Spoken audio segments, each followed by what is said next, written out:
വീണ്ടും മനസ്സമ്മതം ഭാഗം 6. കഥാരചന ഉമ്മു ഫർഹത്ത്. അവതരണം ഷാജഹാൻ ചളിക്കോട്. വിനയ് തൻ്റെ ജീവിത രഹസ്യം തുറന്നു പറഞ്ഞപ്പോൾ മെറിന് ആദ്യം തോന്നിയത് ഒരു മരവിപ്പായിരുന്നു. പപ്പയുടെ അന്തസ്സിന് വേണ്ടി ബലിയാടായ താൻ ചെന്നു വീണത് ഒരു ചതിക്കുഴിയിലാണെന്നവൾ തിരിച്ചറിഞ്ഞു. എങ്കിലും വിനയൻ്റെ ആ തുറന്നു പറച്ചിൽ അവൾക്ക് നൽകിയത് ഒരു വല്ലാത്ത സ്വാതന്ത്ര്യബോധമായിരുന്നു. കുറച്ചുനേരം അവിടെ മൗനം തളം കെട്ടി നിന്നു. ജനാലയ്ക്കൽ അടിച്ചു വീശുന്ന കാറ്റിനു പോലും അവളുടെ ഉള്ളിലെ ചൂട് കുറയ്ക്കാൻ കഴിഞ്ഞില്ല. മെറിൻ, നീ എന്തെങ്കിലും ഒന്ന് പറയ്. നിന്റെ തീരുമാനം എന്താണ്? എന്തിനായാലും അത് സ്വീകരിക്കാൻ ഞാൻ ബാധ്യസ്ഥനാണല്ലോ.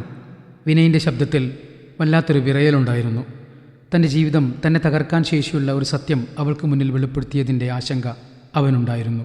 ഇത് വിവാഹത്തിൻ്റെ മുമ്പ് തുറന്നു പറയാൻ കഴിയാത്തതാണ് താൻ ചെയ്ത ഏറ്റവും വലിയ തെറ്റെന്ന് അവന് ബോധ്യമായി. മെറിൻ പതുക്കെ കട്ടിലിൽ നിന്ന് എഴുന്നേറ്റ് അവൻ്റെ നേരെ തിരിഞ്ഞു നിന്നു. അവളുടെ കണ്ണുകളിൽ നേരത്തെ കണ്ടിരുന്ന സങ്കടക്കടൽ ഇപ്പോൾ ശാന്തമായിരുന്നു. പകരം അവിടെ ഒരു പുതിയ നിശ്ചയദാർഢ്യം നീലിച്ചു. വിനയ്, ചതിച്ചുകൊണ്ടുള്ള ഒരു ജീവിതത്തേക്കാൾ എന്തുകൊണ്ടും ഭേദമാണ് സ്നേഹമില്ലെങ്കിലും സത്യമുള്ള ഈ അവസ്ഥ. അവൾ ഒന്ന് നിർത്തി. എന്നിട്ട് ഉറച്ച സ്വരത്തിൽ തുടർന്നു. എനിക്ക് ഈ വീട്ടിലേക്ക് തിരിച്ചു വരാൻ കഴിയില്ല. സ്നേഹമില്ലാത്ത ഈ ശ്മശാനത്തിൽ എനിക്കിനി ശ്വാസം മുട്ടും.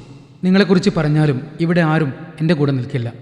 എനിക്ക് നിങ്ങളോടൊപ്പം ബാംഗ്ലൂരിലേക്ക് വരണം. എനിക്കവിടെ ഒരു ജോലി വേണം. എനിക്ക് സ്വയം ജീവിക്കണം. നിങ്ങൾക്കും രോഹിത്തിനും നിങ്ങളുടെ ലോകത്ത് ജീവിക്കാം. ഞാൻ അതിന് തടസ്സമാകില്ല. പക്ഷേ എനിക്ക് സ്വന്തം കാലിൽ നിൽക്കാൻ നിങ്ങൾ ഒരു വഴി കാണിച്ചു തരണം. അതിനെന്നെ ഹെൽപ്പ് ചെയ്യില്ലേ? വിനയ് അത്ഭുതത്തോടെ അവളെ നോക്കി. അവൾ തകർന്നു പോകുമെന്നും ഇപ്പോൾ തന്നെ അവളുടെ പപ്പയോട് എല്ലാം ചെന്ന് പറയുമെന്നുമാണ് അവൻ കരുതിയത്. പക്ഷേ മെറിൻ ഒരു പുതിയ വഴിയാണ് ചോദിക്കുന്നത്. നാട്ടിലെ പ്രമാണിയായ അലക്സിൻ്റെ ഏക മകളാണ് തൻ്റെ മുന്നിൽ ഇങ്ങനെ ഒരു ആവശ്യവുമായി നിൽക്കുന്നത്. അവളെ അങ്ങനെ പറയിപ്പിക്കാൻ ഒരുപാട് കാരണങ്ങളുണ്ടായേക്കാം എന്നവന് തോന്നി. മെറിൻ, നിനക്കൊരു ജോലി കിട്ടാൻ ഞാൻ സഹായിക്കാം. പക്ഷേ നീ ജോലി ചെയ്യുന്നത് നിൻ്റെ വീട്ടുകാരറിഞ്ഞാൽ എന്ത് വിചാരിക്കും? വിനയ് ചോദിച്ചു. അവരെന്ത് വിചാരിച്ചാലും എനിക്കിപ്പോൾ പ്രശ്നമില്ല വിനയ്. എൻ്റെ പ്രണയം വെറും ഈഗോയുടെ പേരിൽ തകർത്ത പപ്പയ്ക്ക് മുൻപിൽ ഇനിയൊരു പരാതിക്കും ഞാൻ അവസരം നൽകില്ല. ഒരിക്കലും എനിക്കിവിടെ നിൽക്കാൻ കഴിയില്ല. നമുക്ക് ബാംഗ്ലൂരിലേക്ക് പോകാം. എനിക്കൊരു ജോലിയും ഒരു താമസ സ്ഥലവും റെഡിയാക്കി തന്നാൽ മാത്രം മതി. അവൾ പറഞ്ഞത് കേട്ട് വിനയ് ഒരു നിമിഷം ആലോചനയോടെ ഇരുന്നു പോയി. അന്ന് വൈകുന്നേരം തന്നെ അവർ കുന്നത്ത് തറവാട്ടിലേക്ക് മടങ്ങി. മെറിൻ്റെ വീട്ടിലെ ആ ശ്മശാന നിശബ്ദതയിൽ നിന്ന് രക്ഷപ്പെട്ടപ്പോൾ അവൾക്ക് വല്ലാത്തൊരാശ്വാസം തോന്നി. അവളുടെ എല്ലാ ഡോക്യുമെൻസും വീട്ടിൽ നിന്ന് പോകുമ്പോൾ എടുത്തിരുന്നു. കുന്നത്ത് വീട്ടിലെത്തിയപ്പോൾ നാൻസിയും വലിയമ്മച്ചിയും അവരെ പുഞ്ചിരിയോടെ സ്വീകരിച്ചു. പക്ഷേ മെറിൻ്റെ ചിന്തകൾ മുന്നോട്ടുള്ള ജീവിതത്തിലേക്കായിരുന്നു. ആരും അറിയാതെ ഒരു നെരിപ്പോട് അവളുടെ ഉള്ളിൽ പുകഞ്ഞുകൊണ്ടിരുന്നു. 2 ദിവസങ്ങൾ അങ്ങനെ കടന്നുപോയി. നാൻസിയുടെയും വല്യമ്മച്ചിയുടെയും കൂടെ അവൾ ഹാപ്പിയായിരുന്നു. അവരുടെ സ്നേഹം അവൾ ഇങ്ങനെ ആസ്വദിച്ചു കൊണ്ടിരുന്നു. സ്വന്തം വീട്ടിൽ കിട്ടാത്ത ഒരു സ്നേഹവും കരുതലും ഈ കുറഞ്ഞ ദിവസം കൊണ്ട് അവൾക്ക് ലഭിച്ചിരുന്നു. വിനയ് ബാംഗ്ലൂരിലേക്ക് തിരിച്ചു പോകാനുള്ള തയ്യാറെടുപ്പിലായിരുന്നു. അതറിഞ്ഞ് നാൻസി അവൻ്റെ മുറിയിലേക്ക് ചെന്നു. എടാ വിനയ്, നീ ഒറ്റയ്ക്ക് പോയാൽ മതിയോ? വെറും കൊച്ചിനെ കൂടി കൊണ്ടുപോയി കൂടെ? നീ പോയാൽ അവൾ ഇവിടെ ഒറ്റക്കായി പോവില്ലേ? കെട്ട് കഴിഞ്ഞിട്ട് കുറച്ച് ദിവസമല്ലേ ആയുള്ളൂ? നാൻസിയുടെ ചോദ്യം കേട്ടപ്പോൾ വിനയ് കൂടെയിരിക്കുന്ന മെറിനെ ഒന്ന് നോക്കി. അതേ മമ്മി, ഞാനും അത് ആലോചിക്കുകയായിരുന്നു. മെറിനെയും കൂടെ കൊണ്ടുപോകാമെന്ന് കരുതുന്നുണ്ട്, വിനയ് പറഞ്ഞു. അതാ നല്ലത്. പുതിയ സ്ഥലമല്ലേ, അവൾക്ക് പെട്ടെന്ന് നീയില്ലാതെ ഒരു സുഖമുണ്ടാവില്ല. നാൻസി സന്തോഷത്തോടെ മെറിനെ നോക്കി ചിരിച്ചു. മെറിൻ തിരിച്ചു പുഞ്ചിരിച്ചെങ്കിലും അവളുടെ ഉള്ളിൽ ഒരു ഭയമുണ്ടായിരുന്നു. ഈ നാടകം എത്ര കാലം ഇങ്ങനെ തുടരാൻ കഴിയും? കൂടെ തൻ്റെ മാതാപിതാക്കൾക്ക് പോലുമില്ലാത്ത കരുതൽ അവളുടെ ഉള്ളുലച്ചു. യാത്രയുടെ തലേ ദിവസം രാത്രി വിനയിൻ്റെ ഫോൺ വൈബ്രേറ്റ് ചെയ്തു. രോഹിത്തായിരുന്നു അത്. വിനയ് ഫോണുമായി ബാൽക്കണിയിലേക്ക് ഇറങ്ങി. വിനയ്, നീ എന്തിനാ അവളെ കൂട്ടുന്നത്? നമുക്ക് മാത്രം പോയാൽ പോരെ? രോഹിത്തിൻ്റെ ശബ്ദത്തിൽ ദേഷ്യം നിറഞ്ഞു നിന്നു. രോഹിത്, പ്ലീസ് എന്നെ ഒന്ന് മനസ്സിലാക്കാൻ ശ്രമിക്കൂ. വീട്ടുകാർ നിർബന്ധിക്കുന്നത് കൊണ്ടാണ്. കൂടാതെ മെറിനെല്ലാം അറിയാം. അവൾക്ക് അവിടെ ഒരു ജോലി വേണം. അതിനുവേണ്ടി അവൾ പോരുന്നത്. അവൾ നമുക്കൊരിക്കലും ശല്യമാകില്ല. വിനയ് അവനെ ശാന്തനാക്കാൻ ശ്രമിച്ചുകൊണ്ട് പറഞ്ഞു. പക്ഷേ രോഹിത് ഇടഞ്ഞ മട്ടാണ്. എനിക്കിത് ഇഷ്ടപ്പെടുന്നില്ല വിനയ്. നീ അവളെ കൂടുതൽ കെയർ ചെയ്യുന്നത് പോലെ എനിക്ക് തോന്നുന്നു. ഇത് നമ്മുടെ ബന്ധത്തെ ബാധിക്കും. രോഹിത് ദേഷ്യത്തോടെ ഫോൺ കട്ട് ചെയ്തു. വിനയ് അസ്വസ്ഥനായി അകത്തേക്ക് കയറി വന്നപ്പോൾ മെറിൻ എല്ലാം കേട്ടുകൊണ്ട് ഹാളിൽ നിൽക്കുന്നുണ്ടായിരുന്നു. അവളുടെ നോട്ടം വിനയിൻ്റെ കണ്ണുകളിൽ തറച്ചു നിന്നു. ഞാൻ കൂടെ പോരുന്നത് രോഹിത്തിന് ഇഷ്ടപ്പെട്ടില്ല അല്ലേ? അവൾ പതുക്കെ ചോദിച്ചു. വിനയ് ഒന്നും മിണ്ടിയില്ല. അവൻ തൻ്റെ ലഗേജുകൾ അടുക്കി വെക്കുന്ന തിരക്കിലായി. പിന്നെ അവളും ഒന്നും ചോദിക്കാൻ പോയില്ല. അവളും വീട്ടിൽ നിന്ന് കൊണ്ടുവന്നതും ഇവിടെ വാങ്ങി അവൾ ഉപയോഗിച്ചതുമായ എല്ലാ ഡ്രസ്സുകളും പാക്ക് ചെയ്തു. അന്ന് പപ്പ തന്ന സ്വർണ്ണാഭരണങ്ങളെല്ലാം പെട്ടിയിലാക്കി നാൻസിയെ ഏൽപ്പിച്ചു. അതിൽ ഒരു പൊട്ടുകമ്മൽ പോലും അവൾ എടുത്തു ധരിച്ചില്ല. വിനയ് കൊടുത്ത മിന്ന് മാത്രം അവളുടെ കഴുത്തിൽ അവശേഷിച്ചു. അതവിടെ പോയി അവനെ ഏൽപ്പിക്കാമെന്ന് കരുതി ഊരിയില്ല. ഫാൻസി കമ്മൽ അണിഞ്ഞതുകൊണ്ട് ആർക്കും മറ്റു സംശയമൊന്നും തോന്നിയില്ല. പിറ്റേന്ന് രാവിലെ തന്നെ അവർ ബാംഗ്ലൂരിലേക്ക് യാത്ര തിരിച്ചു. കാറിലിരിക്കുമ്പോൾ നാൻസിയും വിൻസണും വലിയമ്മച്ചിയും യാത്ര പറഞ്ഞ് സങ്കടത്തോടെ ഉമ്മറത്തു തന്നെ നിൽക്കുന്നത് കണ്ടപ്പോൾ മെറിൻ്റെ കണ്ണ് നിറഞ്ഞു. ആ വീട്ടിലെ സ്നേഹം അവൾക്ക് നഷ്ടപ്പെടാൻ പോവുകയാണ്.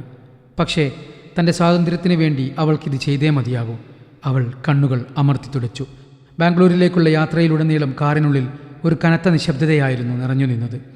ഇടയ്ക്ക് രോഹിത്തിൻ്റെ മെസ്സേജുകൾ വിനയിൻ്റെ ഫോണിൽ വന്നുകൊണ്ടിരുന്നു. മെറിൻ തൻ്റെ ബാഗിൽ സൂക്ഷിച്ചു വെച്ച ബോബിച്ചായൻ്റെ പഴയ ഒരു ഫോട്ടോ എടുത്തു നോക്കി. ബോബിച്ചായ, ഞാൻ വീണ്ടും തോറ്റിരിക്കുന്നു. ഒരു ജീവിതത്തിൽ നിന്നും വീണ്ടും മറ്റൊരു ജീവിതത്തിലേക്ക് പറിച്ചു നടുകയാണ്. പക്ഷേ ആ ജീവിതത്തിലും നിങ്ങളില്ല. എങ്കിലും സ്നേഹിക്കപ്പെടാത്ത ഈ ജീവിതത്തേക്കാൾ എനിക്ക് നല്ലത് എൻ്റെ ഏകാന്തത തന്നെയാണ്, അവൾ മനസ്സിൽ പറഞ്ഞു. ബാംഗ്ലൂരിലെ ആ തിരക്കേറിയ നഗരത്തിലേക്ക് അവർ പ്രവേശിക്കുമ്പോൾ മെറിന് ഒരു കാര്യം ഉറപ്പായിരുന്നു. തൻ്റെ ജീവിതത്തിലെ ഏറ്റവും വലിയ പോരാട്ടം ഇവിടെ തുടങ്ങുകയാണ്. വിനയിൻ്റെ രഹസ്യവും രോഹിത്തിൻ്റെ അസൂയയും അവളുടെ വീട്ടിലെ അവഗണനയുമെല്ലാം ചേർന്ന് അവൾക്ക് മുന്നിൽ ഒരു വലിയ കടൽ തീർത്തു വച്ചിരിക്കുന്നു. അതിനെ മുറിച്ചു കടക്കാൻ അവൾക്ക് തൻ്റെ മനസ്സിനെ കരുത്തുറ്റതാക്കേണ്ടിയിരുന്നു. യാത്രക്കൊടുവിൽ വിനയിൻ്റെ ബാംഗ്ലൂരിലെ ഫ്ലാറ്റിന് മുന്നിൽ കാർ വന്നു നിന്നു. അവിടെ അവർക്കായി ഒരാൾ കാത്തു നിൽക്കുന്നുണ്ടായിരുന്നു. നീല ഷർട്ട് ധരിച്ച സ്റ്റൈലിഷായ ആ യുവാവ് രോഹിത്. അവൻ്റെ കണ്ണുകളിൽ മെറിനോടുള്ള പക വ്യക്തമായിരുന്നു. വിനയ് കാറിൽ നിന്നിറങ്ങി രോഹിത്തിൻ്റെ അടുത്തേക്ക് നടന്നു. അവന് കെട്ടിപ്പുണർന്നു. മെറിൻ പതുക്കെ കാറിൻ്റെ ഡോർ തുറന്ന് പുറത്തേക്ക് നോക്കി. ബാംഗ്ലൂരിലെ തണുത്ത കാറ്റ് അവളുടെ മുഖത്തടിച്ചു. ആ നിമിഷം അവൾക്ക് തോന്നി തൻ്റെ ജീവിതത്തിൻ്റെ അടുത്ത അധ്യായം ഇവിടെ തുടങ്ങുകയാണെന്ന്. തിരിഞ്ഞു നോക്കിയപ്പോൾ വിനയ് രോഹിത്തിനെ കെട്ടിപ്പിടിച്ചു നിൽക്കുന്നതാണ് കണ്ടത്. അത് കണ്ടപ്പോൾ മെറിൻ്റെ ഉള്ളിൽ ഒരു പുച്ഛം കലർന്ന ചിരിയാണ് തോന്നിയത്. ലോകത്തിനു മുന്നിൽ താൻ വിനയിൻ്റെ ഭാര്യയാണ്. പക്ഷേ ഈ നിമിഷം താൻ ഇവിടെ വെറും ഒരു കാഴ്ചക്കാരി മാത്രമാണെന്ന് അവൾ തിരിച്ചറിഞ്ഞു. രോഹിത് വിനയിൻ്റെ തോളിൽ കൈയിട്ടുകൊണ്ട് മെറിനെ ഒന്ന് നോക്കി. ആ നോട്ടത്തിൽ നീ ഇവിടെ നിൽക്കുമ്പോൾ ഇതൊക്കെ കാണേണ്ടി വരും എന്ന ഒരു ധ്വനി വ്യക്തമായിരുന്നു. വാ മെറിൻ, അകത്തേക്ക് കയറാം. വിനയ് വിളിച്ചപ്പോൾ അവൾ യന്ത്രത്തെപ്പോലെ തൻ്റെ ഭാഗമെടുത്ത് അവർക്ക് പിന്നാലെ നടന്നു. ആഡംബരം നിറഞ്ഞ ഫ്ലാറ്റായിരുന്നു അത്. പക്ഷേ മെറിൻ അവിടെ വല്ലാത്തൊരു ശ്വാസമുട്ടൽ തോന്നി. വിനയ് രോഹിത്തിനൊപ്പം ലിവിംഗ് റൂമിലെ സോഫയിലിരുന്ന് സംസാരിക്കാൻ തുടങ്ങി. അവർക്കിടയിലുള്ള ലോകത്തേക്ക് തനിക്ക് പ്രവേശനമില്ലെന്ന് മനസ്സിലാക്കിയ മെറിൻ വിനയ് കാണിച്ചു കൊടുത്ത ഗസ്റ്റ് റൂമിലേക്ക് കയറി. ആ മുറിയിലെ വലിയ കട്ടിലിൽ തളർന്നിരിക്കുമ്പോൾ പുറത്തുനിന്ന് രോഹിത്തിൻ്റെ ഉച്ചത്തിലുള്ള സംസാരവും ചിരിയും കേൾക്കാമായിരുന്നു. മെറിൻ തൻ്റെ ബാഗിൽ നിന്ന് ബോബിച്ചായൻ്റെ ഫോട്ടോ ഒരിക്കൽ കൂടി എടുത്തു. ബോബിച്ചായ, ഈ നഗരത്തിലെ ലക്ഷക്കണക്കിന് ആളുകൾക്കിടയിൽ ഞാനിപ്പോൾ തീർത്തും ഒറ്റയ്ക്കാണ്. പക്ഷേ ഈ ഏകാന്തതയിൽ ഒരു സമാധാനമുണ്ട്. ആരെയും ബോധിപ്പിക്കാനില്ലാത്ത, ആരോടും അഭിനയിക്കാനില്ലാത്ത ഏകാന്തത. ഇനിയിപ്പോൾ ധൈര്യമായി ബോബിച്ചായനെ പ്രണയിക്കാമല്ലോ. അവൾ പതുക്കെ എഴുന്നേറ്റ് ജനാലയ്ക്കൽ ചെന്ന് നിന്നു. താഴെ നഗരം ഉറങ്ങാതെ തിളങ്ങുന്നുണ്ട്. തൻ്റെ സ്വപ്നങ്ങളും കരിയറും ഇനി ഇവിടെ കെട്ടിപ്പൊക്കണം. വിനയിനോട് നാളെ തന്നെ ജോലിയെക്കുറിച്ച് സംസാരിക്കണമെന്ന് അവൾ ഉറപ്പിച്ചു. ഈ ചതിക്കുഴിയിൽ നിന്ന് കരകയറാൻ തനിക്ക് ലഭിച്ച ഏക പിടിവള്ളി വിനയിൻ്റെ ഈ കുറ്റബോധം മാത്രമാണ്. അതുപയോഗിച്ച് തൻ്റെ വഴി താൻ തന്നെ വെട്ടിത്തെളിക്കണം. രാത്രിയുടെ നിശബ്ദതയിൽ അപ്പുറത്തെ മുറിയിൽ നിന്ന് കേൾക്കുന്ന സംസാരങ്ങൾ അവഗണിച്ച് മെറിൻ കണ്ണുകളടച്ചു. നാളെ ഒരു പുതിയ പുലരിയാണ്. തനിക്ക് വേണ്ടി മാത്രം ജീവിച്ചു തുടങ്ങേണ്ട ഒരു പുതിയ ജീവിതത്തിൻ്റെ തുടക്കം. ഇനി എന്താവുമെന്നറിയാൻ അടുത്ത ഭാഗത്തിന് വേണ്ടി കാത്തിരിക്കൂ. ഞങ്ങളുടെ കഥ ഇഷ്ടപ്പെടുന്നവർ സബ്സ്ക്രൈബ് ചെയ്ത് കൂടെ ചേരൂ. തുടരും.